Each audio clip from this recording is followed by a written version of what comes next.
Hey guys, welcome back to my channel. Today I'm going to be giving you 5 tips to help you become financially prepared to purchase your home.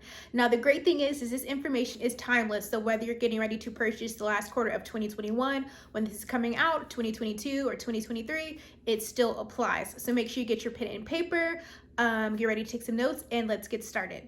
So number 1, check your credit score and have your financial documents in order. So checking your credit score should be something that you're monitoring anyway. There's a lot of different apps out there, a lot of credit cards, that's kind of like a bonus thing is they'll have some sort of tracking system. And this is really important because you want to make sure that there are no discrepancies on your credit, that there's, of course, nothing that there shouldn't be, and that you just always kind of have a general knowledge of where you're sitting, because that's going to be one of the first questions that they ask, whether it's just preliminary or if they're actually pulling it themselves. And you don't want any sort of unpleasant surprises for you or for them if you're thinking it's sitting at one number and it's sitting at a different number. Having your financial documents in order, have some PDFs, download some bank statements, because they're going to be asking for certain criteria, W-2s and all those type of things. So just have your financial documents in order. That way, as the lender starts to ask for certain things, you're just ready, you're getting them in a timely manner. That is another big thing, is having your documents in on time. It's already going to be a process, so you can help speed that along by following instructions and just having all your documents in on time. Number 2, pay down debt. Pay down as much debt as you can. Don't go broke paying it down, but have it down to a reasonable number or something that you can kind of will reflect well. Lenders are going to be looking for a debt to income ratio, and so you just want to make sure that's paid down. Get your credit cards down. Do not open any other lines of credit. Once it's down, don't do anything else, especially if you get pre-approved or something. You do not want to change that. It's kind of like a screenshot of your finances and keep it right there. So number 2, paying down your debt. Number 3, sometimes people don't think about it, is stay at your job. Lenders are looking for stability. They're looking for longevity. They like seeing long records of things. So they don't like to see change. So please stay at your job. They're already going to be looking for that stability. So the last thing they really want to kind of stumble upon is like, oh, I just quit my job, or I just, took something else. If something happens, everyone understand that life does happen, but bring that to their attention ahead of time. Like, hey, I've accepted this position, or, X, Y, and Z came up. Let your lender, let your realtor know. That way they can take the appropriate steps, or they can let you know, what's about to happen. What you don't want to come up is, you're several days out from closing or whatever, and they call you to let you know, like, hey, we just ran into an issue. We just went to do a final check of employment, and they just told you that, they told us that you're no longer there. Let them know ahead of time. That way they can, let you know what the appropriate steps are, or, whatever the scenario is. But if you can, stay at your job. Wait till you've closed on your home to make any changes, to make any purchases, to change anything. Stay at your job.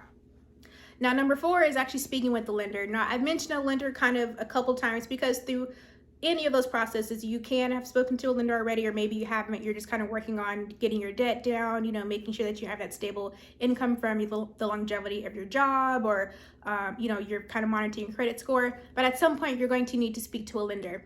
Now, if you've already spoken to a realtor first, a lot of times they already have connections to different lenders in the area. That's, obviously fine, or you can just do a general Google search, but you want to speak to a lender. And I would always encourage speak to more than one, because everyone is, you're dealing with humans, you're dealing with companies. So you just want to make sure that you're comfortable, make sure that you have all your questions answered, make sure that they're giving you, different options, that they're explaining everything to you. You don't just have to call one and be stuck with them.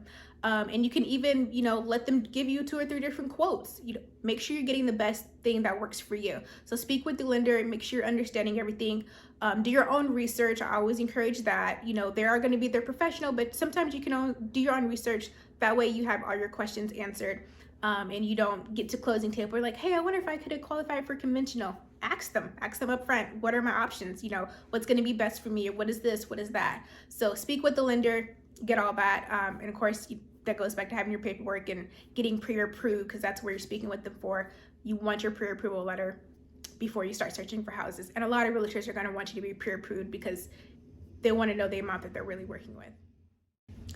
Which brings us to the last one, which I just mentioned, knowing the amount that you're really working with. So you've gone through all that, you talked to your lender, now you just got your pre-approval letter, and you can know for sure, okay, this is the amount of home that I'm going to qualify for, or the amount of money that I'm willing to spend.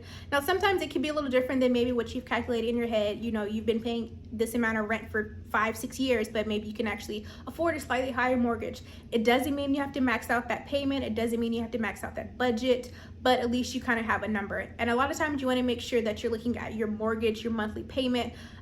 Your lender should be able to explain that to you. You know, it's not only about I can qualify for a $300,000 home, but it's really about that monthly payment, how everything is kind of broken down, taxes of wherever you're living, if there's HOA, you know, insurance and all that. And you want to speak to a lender. Your realtor can help. Speaking as a realtor, we can't help with some of that, but it's really that lender's profession to really break that down for you and make sure that you're understanding it, because we all kind of have our scopes in our practices and we try to stay in our lane. And the great thing is that there's so many resources out there that you can actually, you know, look at different mortgage calculators, and they can really kind of give you some general gauges on what to expect.